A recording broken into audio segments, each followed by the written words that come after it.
እንደምን ሰነበታችሁ ተመልካቾቻችን ይህ በየሳምንቱ የምናቀርብላችሁ የታዳጊዎች የሰንበት ትምህርት የውይይት ክፍለ ጊዜያችን ነው። አሁን ደግሞ ዛሬ የአምስተኛውን ትምህርት እንወያያለን።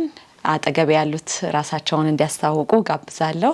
በቀኝ በኩል ያለችው ሲንሃዌ ትባላለች። በእኔ በግራ ደግሞ ያለችው ሀሴት እኔ ደግሞ ርብቃ ባላለው። ፕሮግራማችንን ከመጀመራችን በፊት ጸሎት እናድርግ። እጅግ አድርገህ የምትወደን የዘላለም አባት ሳምንቱን ሙሉ ስለጠበከን ስለተንከባከብከን እጅግ አድርገን እናመሰግንሃለን። ጥበቃ ከኛ ጋራ ስለሆነ በዚህ መገኘት ችለናልና እናመሰግንሃለን። ዛሬም ደግሞ በመንወያየው በመናጠናው ትምህርት ሁሉ አንተ እንድትከብር መንፈስ ቅዱስን እንዲያስተምረን እንጠይቅሃለን። ይህንን ሁሉ ጠየቅን በልጅ በክርስቶስ ኢየሱስ ስም አሜን። እሺ የዛሬውም የትምህርታችን ከታላቁ ተጋድሎ መጽሐፍ የቀጠለ ነው። ዛሬ ደግሞ የምንወያየው ምዕራፍ 9 እና 10 ላይ ያለውን ሐሳብ ይሆናል። ስለ ስዊዙ ሪፎርመር እንዲሁም ደግሞ የሉተርን በጀርመን ያነሳውን የታድሶን እንቅስቃሴ እንደቀጠለ እንመለከታለን። በዛሬው ውይይት ክፍለ ጊዜያችን የዛሬውን ሐሳብ ጠቅለል አድርገን ለማየት ከዚሁ ከታላቁ ተጋድሎ የተወሰደ አንድ ጥቅስ አለ። አንድ ሰማያዊው መምህር የሕዝብ መሪዎች በመሆን ምስጋናና ክብርን ለመቀበል በለመዱት በታላላቅ ባለማዕረግ ባለጠጋ በሆኑት በምድር ሰዎች አጠገብ አለፈ። በትዕቢታቸውና በራሳቸው በመተማመናቸው የተነሳ ከባልንጀሮቻቸው ጋር ለመቀናጀት ከትሁቱ የናዝሬቱ ሰው ጋር አብረው በመስራት ሊለወጡ አልቻሉም። እነዚህ የተሃድሶ መሪዎች የተሃድሶ አራማጆች ከዝቅተኛ የኑሮ ደረጃ የተገኙ ሰዎች ነበሩ። ታላላቅ ውጤቶችን ለማስገኘት ትሁት መሳሪያዎችን በመጠቀም የእግዚአብሔርን እቅድ አሳኩ። ታላቁ ተጋድሎ መጽሐፍ 171። ስለዚህ ዛሬ የምንወያየው ስለ ታላቅ ትህትና ይሆናል። ምንም እንኳን የተሃድሶውን እንቅስቃሴ በመምራታቸው ብዙ ሰዎችን ከተከታዮች ቢያደርጉም ነገር ግን ከነሱ የምናገኘው ግን ትህትናን ነበረ። ራሳቸውን ዝቅ አድርገው ነበረ የሚያገለግሉት የነበረው፣ ህዝቡንም ያገለግሉ ነበርና እዚህ ጋር ክርስቶስንም እንደጠቀሰው ክርስቶስ በዛ ጊዜ ከነበሩት ሰዎች ዝቅ ብሎ ምንም የነገስታት ንጉስ የዓለማት ሁሉ ፈጣሪም ቢሆን ከህዝቦቹ ወይም ከባልንጀሮቹ ጋር አንድ ላይ ተባብሮ ለነሱ ሰላም ለነሱ ለማገልገል ራሱን ዝቅ እንዳደረገ እንመለከታለንና ይህን ትህትና ደግሞ እንዴት ተለማመዱት እነዚህ የተሃድሶ ሰዎች? እኛም ደግሞ በህይወታችን እንዴት ነው ማድረግ ያለብን? ትዕቢትን አስወግደን ትህትናን በህይወታችን ለማመድ የምንችለው እንዴት ነው? ትዕቢትስ እንዴት ይመጣል? ወይም ደግሞ ትዕቢት ማለት ምን ማለት ነው? የሚሉትን ሐሳቦች እንወያያለን። ከመጀመራችን በፊት ግን እንግዲህ ታሪኩን ጠቅለል አድርገን እንድናየው ይሄ ታላቁ ተጋድሎ ላይ ያለውን ሁለት ሰዎችን ጠቅሻለሁ አይደለ? አንደኛው ስዊዝ ሪፎርመር የነበረው ዝዊንግል የሚባለው ነው። ሁለተኛው ደግሞ የሉተርን ታሪክ እስቲ ጥቀሱልኝ። ትህትናቸውን በምን ታየ? ምንድን ነበር ያደረጉት? ምን አሳለፉ? የሚለው ስለመጀመሪያው ስናይ ስለ ዝዊንግል ስናይ እንግዲህ ይህን ሰው ሪፎርመር ነበር ወይም ደግሞ በኢቫንጀሊስት ነበር በዛ ዘመን። ያንን ኢቫንጀሊስት ከመሆኑ አንፃር ደግሞ ሌሎች ምን አይነት አገልግሎቶችን ያገለግላል ብለን በሰንበት ትምህርቱ ስናይ የተለያዩ ሙዚቃ መሳሪያዎች ሲጫወት ነበር፣ እንደ ፍሉት ያሉትን ሲጫወት ነበርና ይህንን አስከትሎ በዛ ዘመን የነበሩ ሰዎች ከርሱ ተቃራኒ ሆነው የቆሙ ነበር ወይም ደግሞ ያንን መጫወቱን ወይ ያንን ፍሉት ወይም ያንን ሙዚቃ መጫወቱን እንደ ተቃራኒ ሳይድ ወይም ደግሞ እንደ ጥላቻ አድርገው እሱ ላይ የሚሰነዝሩ ነበሩ። ግን ለነዛ ሰዎች የነበረው ምላሽ ስናይ ደግሞ ትህትናውን ያሳያል። እንግዲህ ሰዎች ትህትናቸው የሚታየው አንድ ነገር ተደርጎባቸው በሚመልሱት ምላሽ ጭምር እንደነበር ነውና ያ ዙንግሊ የሚባል ሰው ያን ያህል እነሱን እንትን ለማለት ሳይሆን አገልግሎቱን የቀጠለበትን መንገድ እናያለን። እነሱን ለመቃረን ወይም ደግሞ ከነሱ በትዕቢት ለመሻል ሳይሆን ራሱን ዝቅ አድርጎ እግዚአብሔርን ያገለገለበትን ይህንን ሪፎርመር ማየት እንችላለን። ስለ ሉተር ደግሞ ስንመለከት እንግዲህ የነበሩት ብዙ ተከታዮች ነበሩት። ከዛም በኋላ ደግሞ እሱ የግድያ ሙከራ አድርገውበት ነበር በዛ ዘመን የነበሩ የቤተክርስቲያን መሪዎች። ስለዚህ በንጉሱ ከለላ ምክንያት ወደ ተለየ ስፍራ ተቀምጦ መጽሐፍ ቅዱስን ይተረጉም ነበር። በዛ በሚተረጉምበት ሰዓት የዚህ የተሐድሶን እንቅስቃሴ ይደግፉ የነበሩት የሉተር ጓደኞች ሉተርን እሱን በሌለበት ሰዓት እኛም ደግሞ ያንን እንቅስቃሴ መደገፍ አለብን ብለው ተነስተው ሰዎችም ብዙ ሰዎች ተከትሏቸው ነበረ።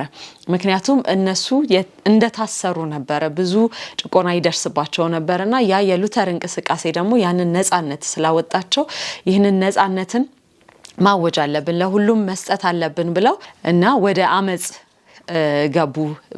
ብዙ ንብረቶችን ማቃጠል፣ በቤተክርስቲያን በሚደረገው አገልግሎት ውስጥ የሚሳተፉትን ሰዎች ገብተው ራሱ እስከ ማቃጠል፣ ቤተክርስቲያንን እስከ ማቃጠል ድረስ ደረሱና ይህንን ሲሰማ ሉተር በጣም ነበረ ልቦ የተነካው።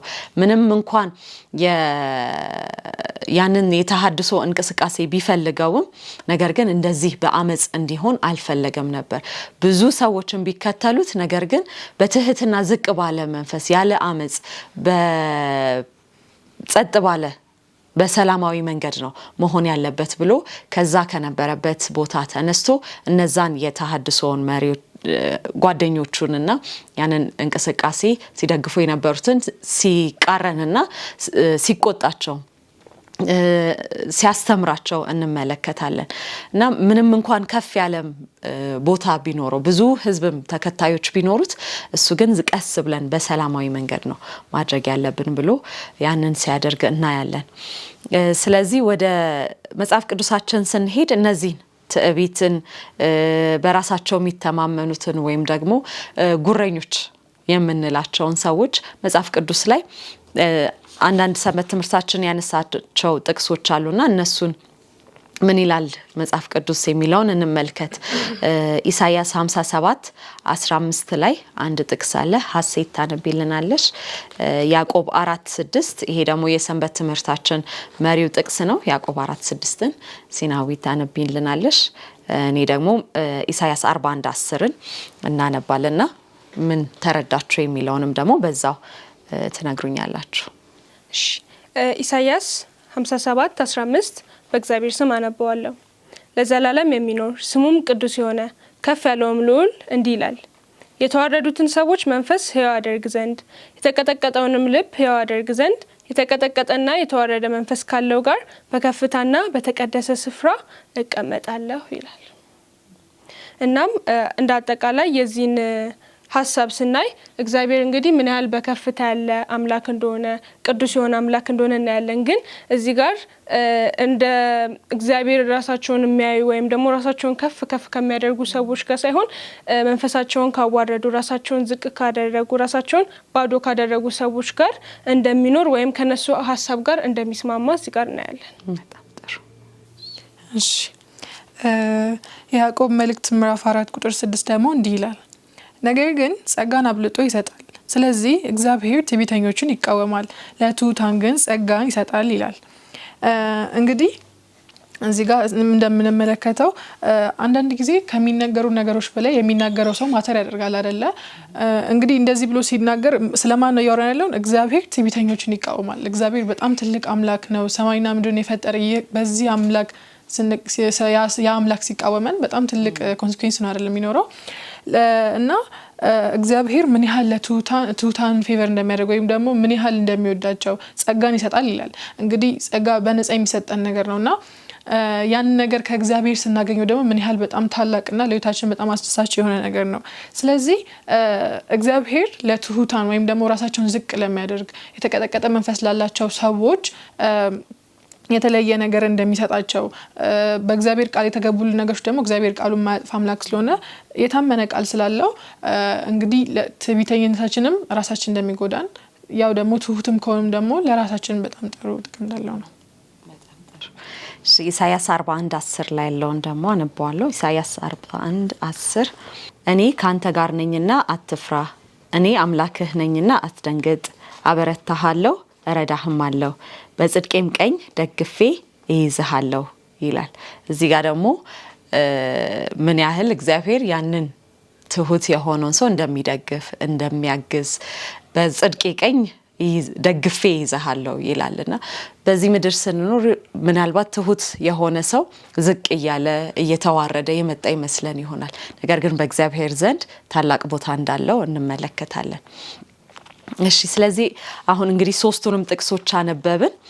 እነዚህን ሶስቱን ጠቅለል አድርገን ስናያቸው ወይ በአንድ አረፍተ ነገር ምን ብላችሁ ትገልጹታላችሁ? ሲና እሺ እነዚህ ሶስቱ ጥቅሶች በአጠቃላይ ማንነታችንን ባህሪያችንን እንግዲህ ሰው በአጠቃላይ ያለውን ባህሪ ስናይ ነው አይደለ ትዕቢተኛ ነው ወይም ደግሞ ይህ ሰው ትሁት ነው ማለት የምንችለው። እንግዲህ ትዕቢት ማለት ያለንን ነገሮች ክሬዲቱን ወይም ደግሞ ማን ነው ያደረገልን በምንባልበት ጊዜ ራሳችንን አድርገን ስናቀርብ ነው ወይም ደግሞ የዛ ውስጥ እግዚአብሔር ያለውን ተሳትፎ ወይም ደግሞ ያለውን ኮንትሪቢዩሽን በቃ ስንከዳው አይደለ በቃ ሁሉም ነገር ወደ ራሳችን ስናመጣ ነው። እና እነዚህን ሁለት ባህሪዎችን እነዚህ ሶስቱ ጥቅሶች ባንድ ላይ እነዚህን ሁለት ባህሪዎች እያስተያዩ እግዚአብሔር የትኛውን እንደሚደግፍ እግዚአብሔር ደግሞ የትኛውን እንደማይደግፍ እያሳዩ ነው የወረዱትና ያዕቆብ ላይ ያለው ሁለቱም ኢሳያስ ላይ ያሉትም ጥቅሶች እግዚአብሔር ለትሁታን ሰዎች የሚሰጣውን ሰፊ ቦታ የሚሰጣቸው በምድርም ሆነ በሰማይም በረከት እንደሚባርካቸው ትዕቢተኞች ሰዎችም ደግሞ ራሳቸው ላይ ነው ይህን ነገር እንደሚያደርጉት አይደለ። ብዙ የተለያዩ ከመጽሐፍ ቅዱስ ጥቅሶች የተለያዩ ሰዎችን ማንሳት እንችላለን አይደለ። ሰዎች በትዕቢታቸው ምን ያህል ዝቅ እንደሚሆኑ መጀመሪያ ላይ ከፊት ከፍ ብሎ የታየ ሰው ኋላ ላይ አጨራረሱ አስተላለቁ እንደማያምር እና እነዚህ ደግሞ በተቃራኒ ደግሞ ትሁት የሆኑትን ሰዎች ደግሞ ከፍ እንደሚያደርጋቸው መጠቅላይ ኦኬ። ሶስቱንም ጥቅሶች አንድ ላይ ስናይ ተመሳሳይ ሐሳብን ይናገራሉና የእግዚአብሔር ሐሳብ ምንድነው ትዕቢተኛ በሆኑ ሰዎች ላይ እንዲሁም ደግሞ መንፈሳቸውን ዝቅ በሚያደርጉ ሰዎች ላይ የእግዚአብሔር ሐሳብ ምንድነው የሚለው ነው የምናየውና በአጠቃላይ ስለ ሁለቱም ቡድኖች የተናገረው ነገር አለ። ራሳቸውን ዝቅ የሚያደርጉ ሲሉ ከምን አንፃር ነው ልናየው የምንገባው? ራሳቸው መስጠት ያለባቸውን ቦታ የሚሰጡ ማለትም ማክበር ያለባቸውን የሚያከብሩ ማምለክ ያለባቸውን የሚያመልኩ ራሳቸውን ከእግዚአብሔር አንፃር ዝቅ የሚያደርጉ ሰዎች እነዚህ ሰዎች እግዚአብሔር ከነሱ ጋር እንደሚሆን እንደሚያከብራቸው በመጨረሻ እንደሚያከብራቸው ይናገራል። ግን ራሳቸው ትዕቢተኛ የሆኑ በትዕቢት የሞሉ በህይወት ያኖራቸውን ያነሳቸውን የፈጠራቸውን እግዚአብሔርን ያረሱ በትዕቢት የተናገሩትን ደግሞ በመጨረሻ ላይ ዝቅ እንደሚሉ ከእግዚአብሔርም በተቃራኒ መንገድ እንደሚሄዱ አጠቃላይ ሶስቱ ጥቅሶች እነዚህ ነው የሚናገሩት። ኦኬ ስለዚህ አሁን ነግራችሁኛል ትዕቢት ምን በእግዚአብሔር ዘንድ ተቀባይነት እንደሌለው ሁላችንም ደግሞ በእግዚአብሔር ፊት ያለን ነገር ሁሉ የእግዚአብሔር ነው። ዕውቀታችንም ቢሆን ማግኘታችንም ቢሆን ከእግዚአብሔር ነው። ስለዚህ ከመጽሐፍ ቅዱስ እስቲ አንስታችሁልኝ በትዕቢታቸው ምክንያት የወደቁ ወይም በትህትናቸው ደግሞ ከፍ ያሉ ሰዎችን እስቲ አንስታችሁ ብትጠቅሱልኝ። የተለያዩ ሰዎች አሉ። ለምሳሌ በዘጸአት 5:1-2 ያለውን ጥቅስኔና ምን እንደሚናገር በዛውም ደግሞ ስለማን ታሪክ እንደሆነ ማየት እንችላለን ማለት ነው። ዘጸአት 5:1-2 እንደዚህ ይላል። ከዚያም በኋላ ሙሴና አሮን መጥተው ፈርዖንን እንዲህ አሉት፣ የእስራኤል አምላክ እግዚአብሔር እንዲህ ይላል፣ በምድረ በዳ በዓል ያደርግልኝ ዘንድ ሕዝቤን ልቀቅ። ፈርዖንም ቃሉን ሰማ ዘንድ እስራኤልን ለቅ ዘንድ እግዚአብሔር ማን ነው? እግዚአብሔርን አላውቅም እስራኤልንም ደግሞ አልለቅም አለ እንግዲህ የፈርዖን የምንለው ንጉስ ነው፣ በግብጽ የነበረ ንጉስ ነው። እናም ሙሴና አሮን ወይም ደግሞ በዛ ዘመን የነበሩት እስራኤላውያንን ምን አድርጓቸው ነበረ? በባርነት ይዟቸው ነበር። ምክንያቱም ከዛ በፊት የነበሩትን የዘጸአት ምዕራፎች ስናነብ ዘጸአት ከ1 እስከ 4 ይህንን ታሪክ ይነግረናልና የእስራኤል ህዝቦች በዛ እየበዙ መጥተው ነበረ። ከዮሴፍ ከሞተ በኋላ በጣም እየበዙ መጥተው ያንን ቦታ መግዛት ጀምረው ነበር። ለዛም በባርነት ቀንበር ስር አድርጓቸው ነበረ።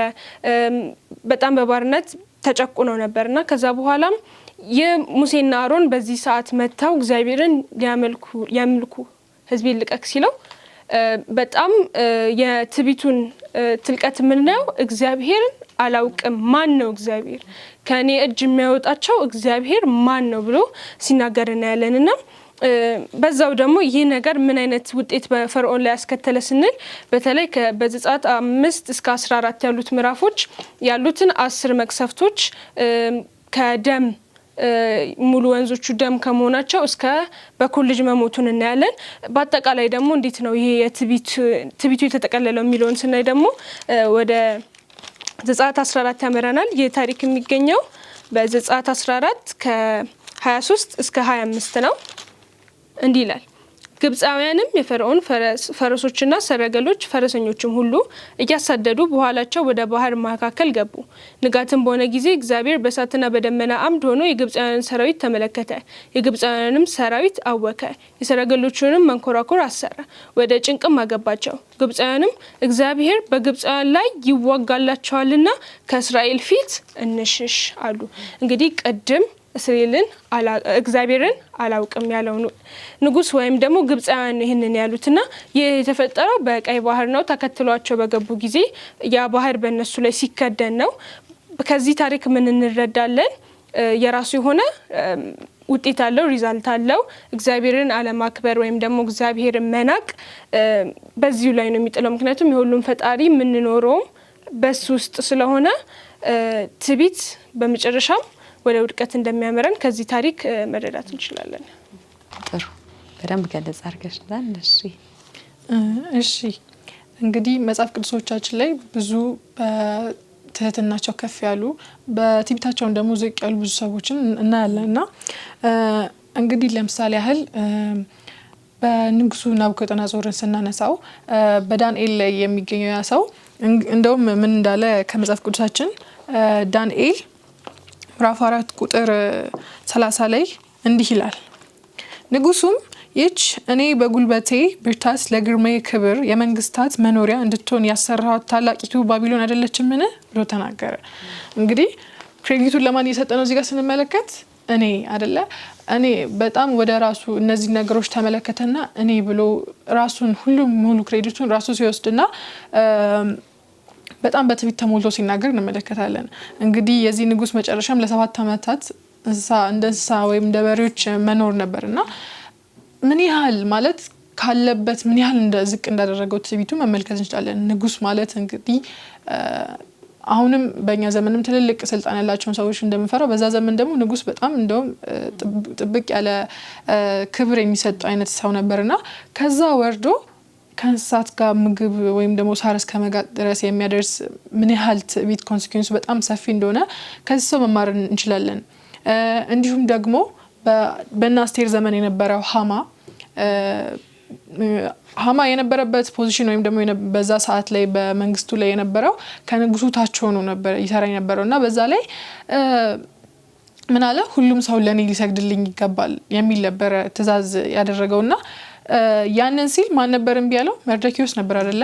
መርዶክዮስ እምቢ በሚልበት ጊዜ ሀማ ከመርዶክዮስም አልፎ ሙሉ ይሁዳዎችን ለመቅጣት ነበር ያሰበው እና ይህንን ነገር ባደረገበት ጊዜ ላይ ግን እግዚአብሔር ህዝቡን አሳልፎ እንዳልሰጠው እንደውም ደግሞ በአስቴር 7 ከ9 እስከ 10 ሄደን ስናነብ ምን አደረገ? በንጉሱ ፊት ካሉ ጃንደረቦች አንዱ ሀርቦና እነሆ ሀማ ለንጉሱ በጎ ለተናገረው ለመርዶክዮስ ያሰራው ርዝመቱ 50 ክንድ የሆነው ግንድ በሀማ ቤት ተተክሏል አለ። ንጉሱም እርሱ ላይ ስቀሉት አለ። እንግዲህ ለመርዶክዮስ በሰራው መስቀል ማን ተሰቀለ? ራሱ ሀማ እንደተሰቀለ እንመለከታለንና ሀማ በጣም ነበር ትዕቢትን ያሳየው። በጣም ነበር ማለት እሱ ይሄን ያህል ንጉሱም ያልጠየቀውን ጥያቄ ለኔ ስገዱልኝ አለ። ይሄ ማለት ደግሞ ምን ያህል ባለው ስልጣን እንደታበየ፣ ምን ያህል እኔነት እንዳበዛ፣ ምን ያህል መርዶክዮስን ወደ ታች አድርጎ ራሱን ከፍታ ቦታ ላይ እንዳስቀመጠና በጣም ትዕቢት በማድረጉ ምን ያህል ደግሞ በዛው ልክ እስከ ሞት እስከ መስቀል ሞት ድረስ እንዳደረሰው መመልከት እንችላለን።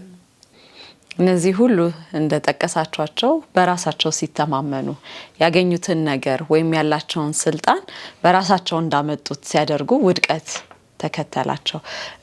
ሌላም ደግሞ ማየት እንችላለን። ሰይጣን ራሱ በልዑልም መሰላለሁ ራሴን ከፍ አደርጋለሁ ባለ ጊዜ ነው ከሰማይ የወደቀው። ክርስቶስ የተናገረው የአንድ ሀብታም ብዙ ምርት አምርቶ ነፍሴ ጠጪ ብሎ ዘናባል። አንተ ሰነፍ ነገር የምትሆነውን እንዴት ታውቃለህ?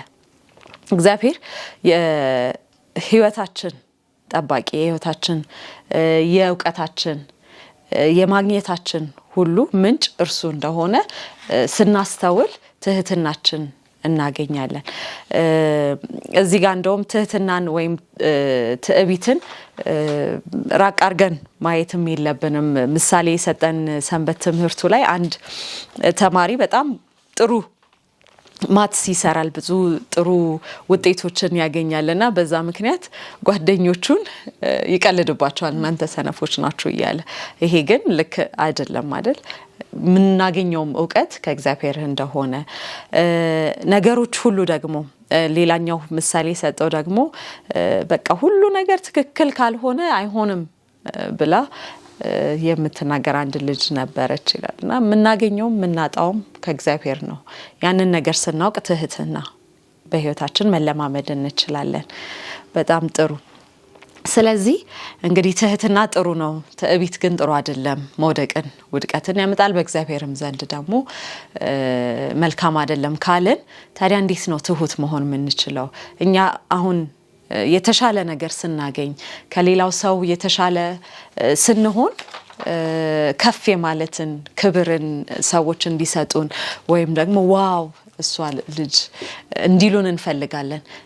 ነገር ግን ዝቅ ብለን በህይወታችን ያንን ዝቅ ማለትን ትህትናን እንድንማር ምን ማድረግ አለብን? እሺ ሰንበት ትምህርታችን አንድ በአንድ እንዴት ወደዛ የምንደርስበትን ስቴፖች አስቀምጦልናልና የመጀመሪያውን በምሳሌ ላይ ያለውን ጥቅስ ያነሳል። በምሳሌ ምዕራፍ 28 ቁጥር 13 ላይ ሄደን እንድናነበው እንዲህ ይላል። ምሳሌ ምዕራፍ 28 ቁጥር 13 ላይ ኃጢአቱን የሚሰውር አይለማም፣ የሚናዘዝባትና የሚተዋት ግን ምህረትን ያገኛል ሲል ይናገራልና እንግዲህ ይህንን ኃጢአታችንን ደብቀን እንደማንለማ ለማሳየት ይሞክራል። ስለዚህ ትህትናን ወይም ልባችንን ዝቅ ስናደርግ ምን የመጀመሪያው ስቴፕ ይሆናል ማለት ነው? ኃጢአታችንን መናዘዝ። ኃጢአታችንን ለመናዘዝ በመጀመሪያ እንግዲህ ኃጢአትነቱን ማመን አለብን። እንግዲህ ምናልባት አንዳንድ ጊዜ ሰዎች ያን ያደረጉት ነገር ልክ እንዳልሆነ ውስጣቸው ቢሆንም ግን አላ ደጋግመው ይሄ እኮ ልክ ነው እንደዚህ ስለሆነ ነው ብለው የተለያዩ ምክንያቶችን ይደረድሩና ራሳቸው ልክ እንደ ትክክል አድርገው ለማቅረብ ይሞክራሉ። ግን ኃጢአትን ለመናዘዝ መጀመሪያ ኃጢአታችንን ኃጢአት እንደሆነ አምነን መቀበል አለብን። ስለዚህ ያ ራሱ ምን ያህል በልባችን ትህትና እንዳለ ያመለክታል። ምክንያቱም የተለያዩ ምክንያቶችን መደርደር አይጠበቅብንም። በቃ የሰራነው ነገር ምን አይደለም ትክክል አይደለም። ስለዚህ ያንን ነገር ደግሞ ማድረግ የምንችለው የአንድን ነገር ችግር መፍትሄ ለማግኘት መጀመሪያ ችግሩን ማወቅ ሰፊውን ቦታ መውሰድ ያለበት ነገር ነውና ስለዚህ ኃጢአትነቱን ሊገባን ይገባል። ስለዚህ መፍትሄያችን ደግሞ ወዴት ነው? ከዛ በኋላ ወደ እግዚአብሔር ወይም ወደ ኢየሱስ ክርስቶስ መናገር ነው። ምክንያቱም ከአምላካችን ውጪ ሌላ ኃጢአትን ይቅር ሊል የሚችል አካል የለም። ወይም ደግሞ ለነፍሳችን ያለብንን በደል ሊዝቅ ሊያደርግልን ሊተውልን የሚችል አካል የለምና ስለዚህ ወደዛ መመለስና ወደ አምላካችን ፊታችን አዙረን ምን ማድረግ እንዳለብን ኃጢአታችንን መናዘዝ እንዳለብን። ለምንድነው ልክ ምሳሌ እንደሚናገረው ኃጢአታችን ከደበቅን ምን እንሆናለን? አንለማም ወይም ደግሞ በተቃራኒው የሚሆንብን ብዙ ነገሮች እንዳለ ነውና ከተናዘዝናትና ከተናገን ምህረት እንደምናገኝ የልባችን እረፍት እንደሚመጣና ልባችንን ደግሞ ይሄንን ዝቅ አድርገን ለእግዚአብሔር መስጠት እንደምንችል የመጀመሪያው ስቴፕ ይሆናል። ስለዚህ ያሉንን ነገሮች ምንጭ ማን እንደሆነ ሪኮግናይዝ ልናደርገው ይገባል። ምክንያቱም የተለያዩ ያየናቸው አሁንም ከዚህ በፊት የጠቀስናቸው እንዳለ ስንመለከት እኔ ነኝ በሚል አይደለ ክርስቶስ በምሳሌ ያነሳው ያ ገበሬ እኔ በሰራሁት በልፋት ያመጣሁት ነገር ብሎ ሲናገር ነው ወደ ውድቀት የመጣውና ስለዚህ ትህትና ያለንን ነገር ማን እንደሰጠን ወይም ደግሞ ያለን ነገር ምንጭ ማን እንደሆነ መናገር እንዳለብን ወይም ደግሞ ትክክለኛው ምንጫችንን ማወቅ እንዳለብን ከእኔነት መውጣት እንዳለብን ያለን ነገር ማለት ብንቶ ሁሉም ነገር ምናልባት አሁን ያ ገበሬ ምን ጠይቀው በዛ ሰዓት በመጽሐፍ ቅዱሳችን ትንባይልም ሄደን በዛ ሰዓት ማን ብንለው እግዚአብሔር ብሎ ሊያነሳልን አይችልም። ሁሉም ነገር እዛ ጋር ያለውን ሀብቱን እንኳን ብንቶ ሀብቱም የእግዚአብሔር ነው ግን ብንቶ እንኳን እስትንፋሱን እንዲሰራ ያደረገውን ጉልበቱን ራሱ ማን የሰጠው እግዚአብሔር ነበር።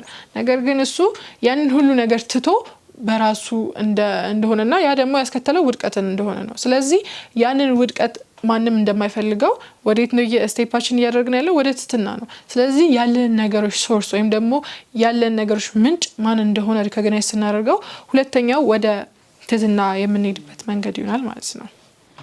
ተጨማሪ እሺ እንግዲህ ትዕቢት ይሄ ነው ብለን ካነሳን ስለ ትዕቢት ክፋት ካነሳን ሜቢ ብዙ ሰዎች ሊኖሩ ይችላሉ በዚህ ውስጥ ያሉ አብዛኛው የዓለም ሰው ማለት እንችላለን ከትንሽ እስከ ትልቁ የሆነ አይነት ትዕቢት በውስጡ ይኖራልና እንዴት ነው የምናጠፈው የሚለውን መንገድ ማስቀመጥ ይኖርብናልና አሁንም ያነሳን የነበረው ያ ነው። መጀመሪያ ኃጢአት እንደሆነ ማወቅ አለብን፣ ከዛ መናዘዝ አለብን። ያንን ነው እያልን የነበረው። ከዛ በኋላ ደግሞ ማን ነው የኛ የህይወታችን ምንጭ ማን ነው የሚለውን ማወቅ አለብን። ከዛ በኋላ ደግሞ ምንድነው ማድረግ ያለብን? ይሄንን አወቅን፣ ኃጢአት መሆኑን አወቅን፣ ተናዘዝን።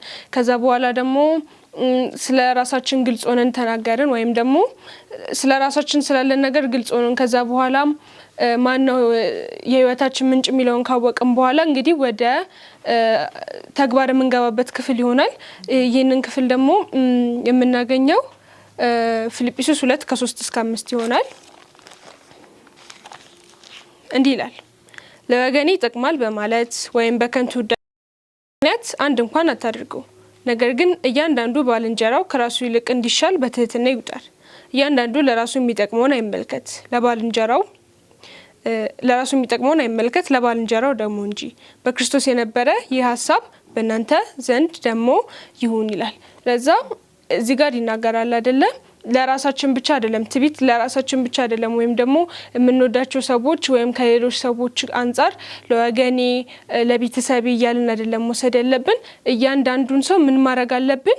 ራሳችንን እንደምናገለግለው ማገልገል አለብን። ለምሳሌ በትዕቢት ውስጥ ስንሆን ወይም ደግሞ በትዕቢት ውስጥ ራሳችንን ከፍ እናደርግ ነበረ። ያንን ቦታ በመቀየር ሰዎችን ከፍ በማድረግ መሄድ ይኖርብናል። ወይም ደግሞ ሰዎችን በማክበር ሰዎችን በማገልገል መሄድ ይኖርብናል።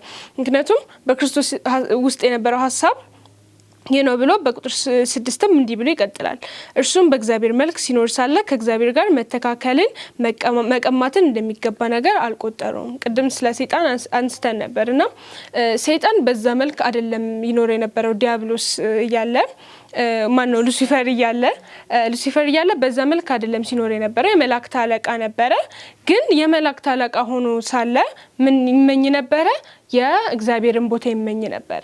ክርስቶስ ግን በዛ ቦታ ሆኖ ከእግዚአብሔር ጋር ተካከላለው ለሰው ልጅ ኃጢአት አልወርድም ብሎ ትዕቢት ያሳየበትን መንገድ ጭራሽ አናይም። ግን ራሱን ዝቅ አድርጎ የሰውን ስጋ ለብሶ ከሰውም ደግሞ በጣም የተዋረደ ሰው ሆኖ ይህንን አሳይቷልና ሊፈታተን ይችላል። በእርግጥ ግን ይህንን ፕሮሰስ እየተከተልን ስንሄድ ኃጢአታችን እየተናዘዝን ስንሄድ ከዛ በኋላ ለእግዚአብሔር ስንፈቅድለት እግዚአብሔር ደግሞ ያንን እንድንሰራ ኃይሉን ይሰጠናል። እናም በዚህ ውስጥ ደግሞ ምን ማድረግ አለብን? እግዚአብሔር እንዲረዳን ልንፈቅድለት ይገባል። ይህን ደግሞ ያዕቆብ 4:10 ላይ ይገኛል። እንዲህ ይላል፣ በጌታ ፊት ራሳችሁን አዋርዱ ከፍ ያደርጋችኋል። ለዛ እግዚአብሔር እንዲረዳን ምን ማድረግ አለብን?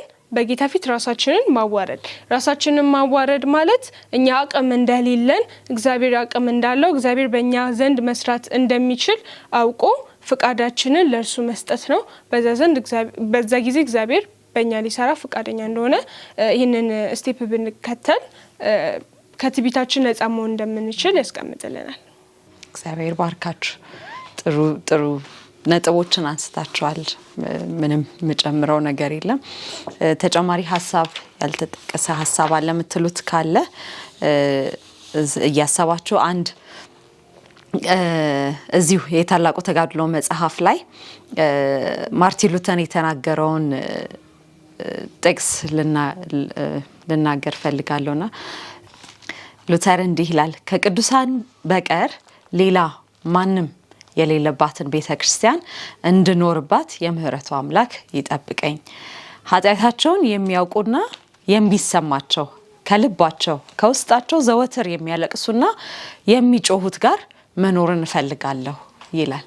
ስለዚህ ከሁሉም የመጀመሪያው እንደተናገራችሁ ኃጢአታችንን አውቀን ያንን ሸክም በእግዚአብሔር ፊት ማቅረብ አለብን።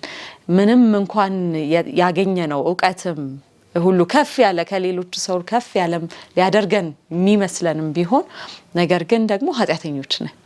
እርሱን አውቀን ሁሌም በእግዚአብሔር ፊት ማዋረድ ራሳችንን እንዳለብን ከውስጣችን ዘወትር የሚጮሁ የሚያለቅሱ ይላልና ምን ያህል ከባድ እንደሆነ በዚህም እናያለን። ስለዚህ እነዚህን ትህትናን እና ትዕቢትን እያየናቸው ነበርና እንደ አጠቃላይ ሐሳብ ትህትና ምን ጥቅም አለው፣ ትዕቢትስ ደግሞ ምን ክፉ ጎን አለው የሚለውን እንደ መጠቅለያ ሐሳብ ብትነግሩን እያነጻጸራችሁ።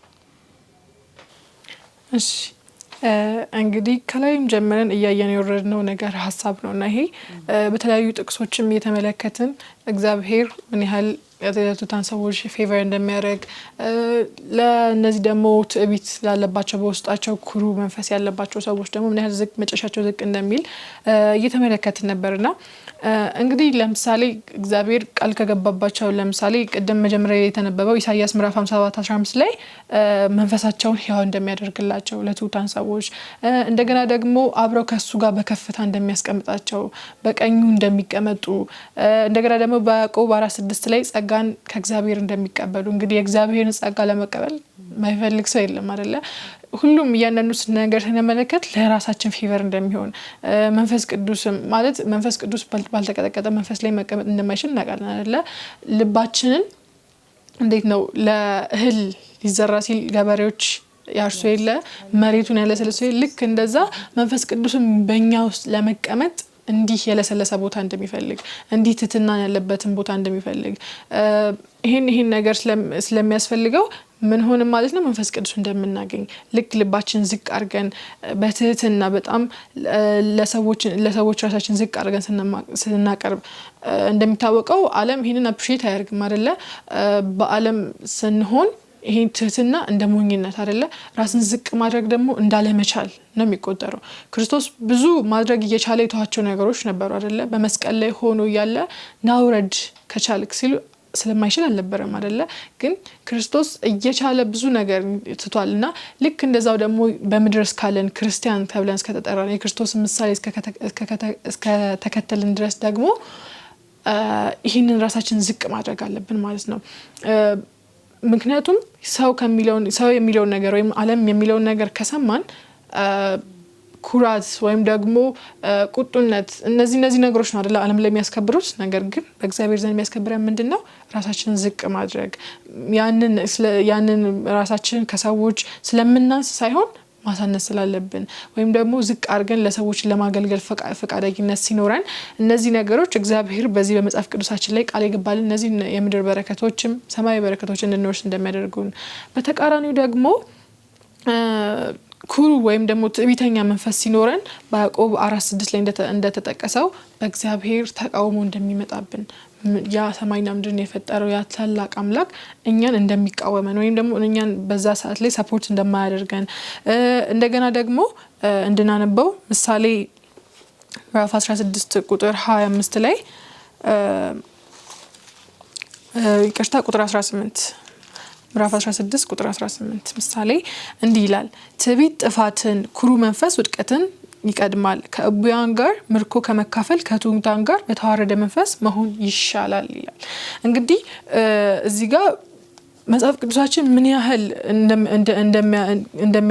እንደሚያወዳድረው ስናይ ከእቡያን ጋር ምርኮ ከመካፈል ከትሑታን ጋር በተዋረደ መንፈስ መሆን ይሻላል ማለት እንግዲህ ምርኮ ማለት ሰው ስንወስድ ነው አይደለ? በጣም ከፍታ ነው በዚህ ምድር ላይ የምንመለከተው አይደለ? ግን ከትዕቢተኞች ጋር ያን ምርኮ ከመካፈል ከትሑታን ጋር በተዋረደ መንፈስ መሆን ይሻላል ሲልና ያም ደግሞ ትዕቢታቸው ምንን ስለሚያስከትልባቸው ነው? ውድቀትን፣ ኩሩ መንፈስ ውድቀትን፣ ትዕቢት ደግሞ ጥፋት እንደሚያስቀድም፣ ማንም ደግሞ በዚህ ምድር ላይ መጥፋት እንደማይፈልግ ያ ደግሞ እነዚህ ስናያቸው ምንድነው መጥፎ ገኖቹ ትዕቢት ጥፋትን እንደሚያስከትል፣ ኃጢአትን መደበቅ ልማት እንደማያለማን፣ እያንዳንዱ ነገሮች ወደ ትሕትና የሚወስዱን ስቴፖች ትተን ወደ ሌላ መንገድ ከገባን ለእያንዳንዱ መጥፎ የሆኑ ኮንሲኩዌንሶች እንዳለው መመልከት እንችላለን ማለት ነው። እና ይህንን ንጽጽር ስናይ ትሕትና ምንድን እንደሚጠቅመው ራስ ወዳድነት ደግሞ ምንድነው ክፋቱ ብለን ስናይ አንድ ማስተዋል ያለብን ነገር ለምንድነው እዚህ ርዕስ ላይ በጣም እየተወያየን ያለ ነው? በዓለም ላይ ወይም ደግሞ በፍጥረት ታሪክ በዓለም ታሪክ ወይም ዓለም ከመፈጠሩ በፊት መጀመሪያ የተጀመረው ኃጢአት ምንድነው? ራስ ወዳድነት ወይም ደግሞ ትዕቢት ነው።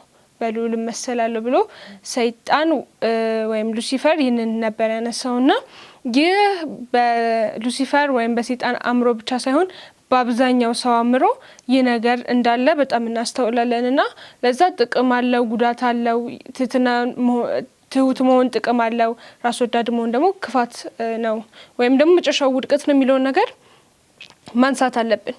በትህትና ውስጥ ምን እንጠቀማለን ብለን ስናነሳ አንደኛው በእግዚአብሔር ከፍ ማለት እግዚአብሔር ከፍ ያደርገናል። ለምሳሌ በዚሁ ስናነሳ አንድ ታሪክ ነኝ።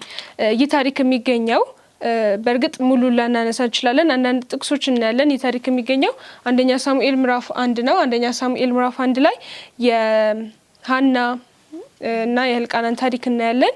እንግዲህ ሃና ለብዙ ጊዜ ልጅ መውለድ ስትፈልግ ነበረ፣ ግን ልጅ መውለድ አልቻለችም ነበርና በጣውንቷ የተነሳ የተለያየ መከራ ይደርስባት ነበር። በምዕራፍ 1 እንደምናየው ግን በቤተ መቅደስ በጸለየች ጊዜ እግዚአብሔርን በተማጸነችው ጊዜ እግዚአብሔር እንደሰማት እናያለን ማለት ነው።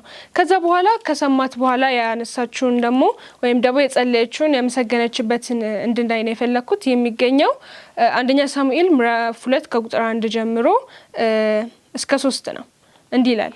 ሐናም ስትጸልይ እንዲህ አለች፣ ልቤ በእግዚአብሔር ጸና፣ ቀንዴ በእግዚአብሔር ከፍ አለ፣ አፌ በጠላቶቼ ላይ ተከፈተ። በማዳንህ ደስ ብሎኛል። እንደ እግዚአብሔር ቅዱስ የለምና እንደ አምላካችን ጻድቅ የለምና ካንተ በቀር ቅዱስ የለም። አትታበዩ፣ በኩራትም አትናገሩ፣ እግዚአብሔር አዋቂ ነውና እግዚአብሔር ስራውን የሚመዝን ነውና። እንግዲህ ከዛ በኋላም በአንደኛው ሳሙኤል ታሪኮችን ማየት እንችላለን። እየቀጠልን ስለ ሳሙኤል ታሪክ እንግዲህ በጣም በመጽሐፍ ቅዱስ ከሚነሱ ሰዎች ወይም ከሚጠሩ ሰዎች አንዱ ሆኗልና የሱ መገኘት ግን ምን ነበረ? ትህትና ነበረ። በእግዚአብሔር ዘንድ ተንበርክኮ ማልቀስ ነበረ። ሰካራም ነሽ እንዴ መባል ነበረ። በዛ ውስጥ ትሁት በመሆኗ ውስጥ ያህና እናም እግዚአብሔር እንዴት እንዳከበራት እናያለን። ከዛም እንዴት ከፍ እንዳለች እናያለን ከዛ በኋላና ይህ በእግዚአብሔር ዘንድ ከፍ ማለት አንደኛው ምሳሌ በዚህ ማንሳት እንችላለን። ሁለተኛው ደግሞ የውስጥ ሰላም ይሰጠናል።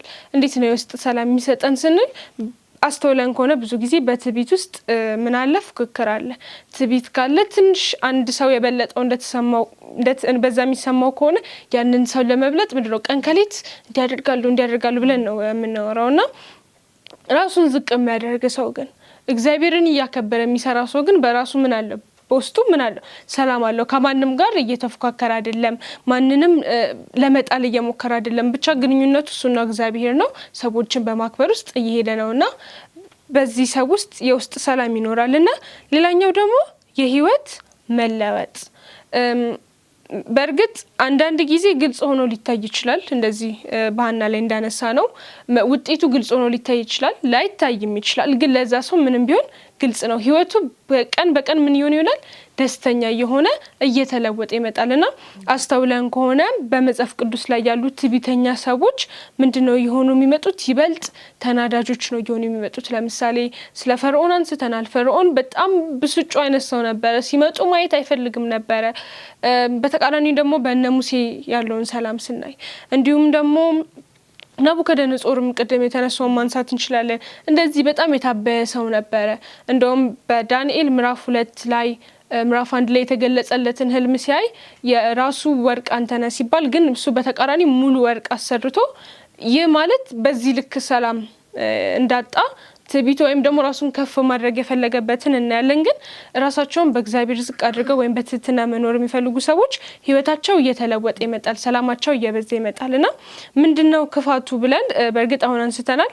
ከጨመርን ደግሞ በእግዚአብሔር መዋረድ ካሁኑም ታሪክ ከሐና ታሪክ ማንሳት የምንችለው በዛ ቤተ መቅደስ ውስጥ የነበሩት ካህኑ የኤሊ ልጆች መጨረሻ ማየት እንችላለን አይደለ? በምን መልክ እንትን እንዳሉ እንደወደቁ ማየት እንችላለን። እንዲሁም ሌሎችም ሰዎች በጣም ደግሞ ትልቁ ምሳሌያችን ሉሲፈር ሰይጣን ዳግም ላይ መለስ ከዛ ከክብሩ እንደወረደና ምን ያህል ክፋት ውስጥ እንደጨመረው የሰይጣንም ሰላም ማጣት በዛው ማየት እንችላለን አይደል? በየቀኑ የሚሰራው ምንድነው? ሰዎችን ለማጥፋት ከእግዚአብሔር ተቃራኒ የሆነ ነገር ለመስራት በዛ ውስጥ ሆኖ ነው የሚሰራው። ግን መጨረሻው ምን እንደሆነ ያውቃል፣ ጥፋት እንደሆነ ያውቃል።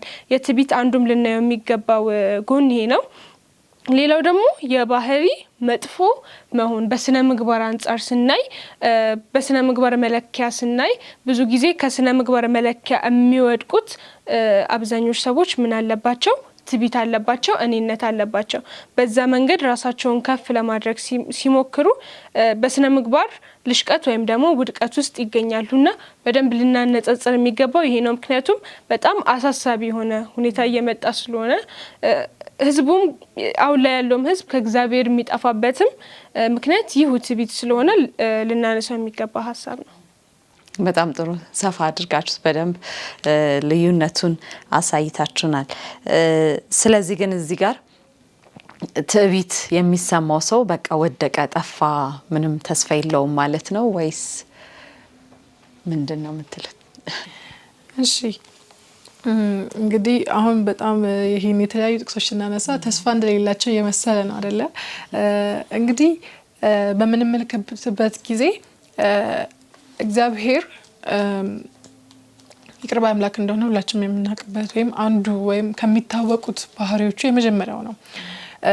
እንግዲህ እዚህም ጋር ወደ ትህትና የምንመጣበት የመጀመሪያው ስቴፓችን ምንድነው ብለናል? ኃጢአታችንን መናዘዝ ነው ብለን ተናግረን ነበርና እነዚህ ሰዎች እግዚአብሔርን ከፈቀዱለት እግዚአብሔር ወይም ደግሞ መንፈስ ቅዱስ መጥቶ የሚነግራቸውን የሚያሰማቸውን ድምጽ ከተናገሩ ከሰሙ ምን ያህል በህይወታቸው መለወጥ እንደሚችሉ ማየት እንችላለን። ምክንያቱም እንግዲህ እዛ ጋር አሁን በተናገርንበት ጊዜ የትህትና ጥቅሙ አንዱ ምንድነው ብለናል? መንፈስ ቅዱስ ነው ብለናል አይደለ? ከክርስቶስ ለኛ በዚህ ምድር ላይ የተሰጠን ስጦታ ነው መንፈስ ቅዱስ። ያ መንፈስ ቅዱስ በዛ በተቀጠቀጠና በለሰለሰ መሬት ባለው ልብ ውስጥ መቀመጥ ይችላል። ነገር ግን ያንን ልብ እንድናለሰልስ ራሳችን ለብቻችን ጥሎ እንደማይሄድ ወይም ደግሞ የሚሰማን ድምጽ እንዳለ የሚነገረን ነገር እንዳለ ያንን ድምጽ ከሰማንና ለዛ ድምጽ ምላሽ ከሰጠን በትክክለኛው መንገድ ምላሽ ከሰጠን እግዚአብሔር ይቅር የሚል አምላክ እንደሆነ ኃጢአታችንን ከተናዘዝን እንግዲህ ትዕቢት ራሱ ኃጢአት ነው አይደለ? ምክንያቱም እግዚአብሔር የሚገባውን ክብር አለመስጠት ነው ትዕቢት ማለት። ስለዚህ ይሄም አንዱ ኃጢአት ስለሆነ ያንን ኃጢአትነቱን አምነን ከተናዘዝንና ይቅር እንዲለን ወደ አምላካችን ከተመለስን ትዕቢት መቅረት የሚችል ወደ ትህትና መምጣት መቀየር የሚችል ባህሪ እንደሆነ ምትጨምሩ ነገር አለ? አዎና ስለ ትዕቢት እናነሳ እዚህ ጋር የምናወራው ስለ ይቅር ስለማባሉ ኃጢአቶች ወይም ደግሞ ትዕቢት ያለባቸው ሰዎች በቃ ተጥላቸዋል የሚለውን ነገር እያነሳን ሳይሆን ቀደም ተግባሮቹንም ወይም ደረጃዎቹንም ስናነሳ እንዴት ነው መለወጥ የምንችለው ነው። አንደኛው ምሳሌ 28:13 ላይ የተነሳው ጥቅስ ነው። እንዲሁም ደግሞ ቅድም ከተነሳው ታሪክ ስናይ ስለ ናቡከደነጾር ታሪክ ተነስቶልናልና ዳንኤል ምዕራፍ 4 ቁጥር 33 ላይ ጠጉሩም እንደ ንስር ጥፍሮች እንደ ወፎች እስኪረዝም ድረስ ከሰዎች ተለይቶ ተሰደደ። እንደ በሬም ሳር በላ፣ አካሉም በሰማይ ጠል ረሰረሰ ብሎ የወደቀበትን ጫፍ ይናገርና ከዛ 34 ላይ ሲቀጥል ዘመኑም ከተፈጸመ በኋላ እኔ ናቡከደነጾር ዓይኔን ወደ ሰማይ አነሳው፣ አእምሮዬም ተመለሰልኝ፣ ልዑሉንም ባረኩ፣ ለዘላለም የሚኖረውንም አመሰገንኩ፣ አከበርኩትም። ግዛቱ የዘላለም ግዛት ነውና መንግስቱም ለልጅ ልጅ ነውና። እንግዲህ ከዚህ ዘመን ፍጻሜ በኋላ ወይም ደግሞ በዚህ ከውድቀቱ ፍጻሜ በኋላ ንጉስ ናቡከደነጾር የተመለሰበትን ሁኔታ እናያለንና መጨረሻ ላይ የሚኖሩ ውጤት ወይም ደግሞ የትዕቢት ውጤት እግዚአብሔር አንዳንዴም እንደዚህ ሰዎችን ለመመለስ የሚጠቀምበትና በጣም የተሳካው ነው። ከዛ በኋላ ናቡከደነጾር ወደ እግዚአብሔር እንደተመለሰ ልቡን ወደ እግዚአብሔር እንዳቀና እናያለንና ምናልባት አሁንም ትዕቢት እንዳለባቸው የሚሰማቸው ሰዎች ካሉ ሜቢ ከዚህ ውስጥ መውጣት አንችልም የሚሉ ሰዎች ካሉ ትልቅ ምሳሌ ነው ብዬ አስባለሁና እግዚአብሔር ሁሉም እንዲመለስ ነው እንጂ እንዲጠፋ አይፈልግም።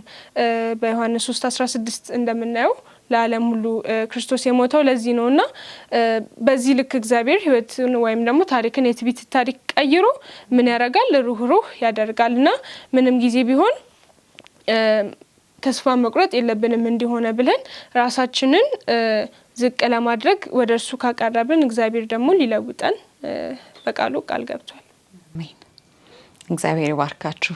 ብዙ ሀሳቦች ተነስተዋል። ብዙ ነጥቦች እንዳገኛችሁ አምናለሁ። ተመልካቾቻችን የዛሬውን 5ኛውን ትምህርት በዚህ እንጨርሳለን።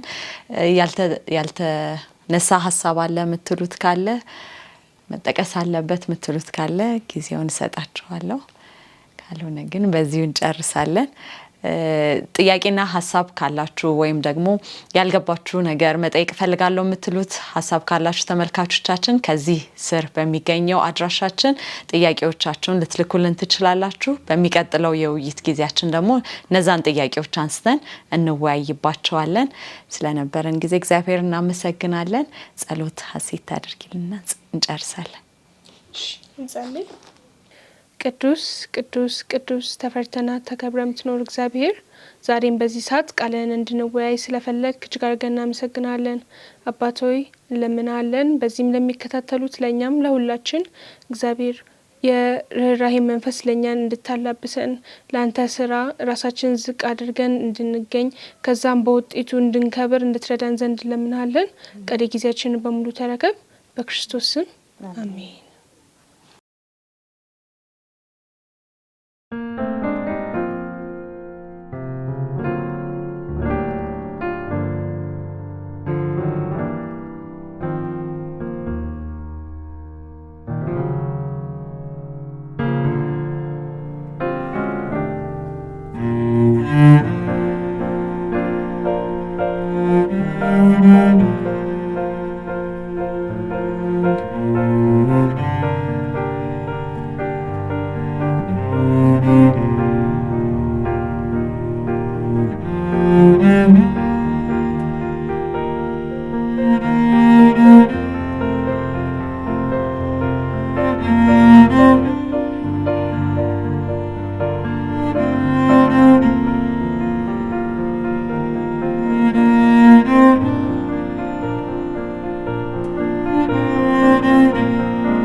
ሲሰማ ኢየሱስ ዳግም ይመጣል። ደስ ይበለን እንዘምርም፣ ኢየሱስ ዳግም ይመጣል። ይመለሳል ይመለሳል፣ ኢየሱስ ዳግም ይመጣል። ተራሮች ጮኹ ሜዳም እንዲሁ ኢየሱስ ዳግም ይመጣል። ኢየሱስ ይመጣል በክብር ዙፋን፣ ኢየሱስ ዳግም ይመጣል።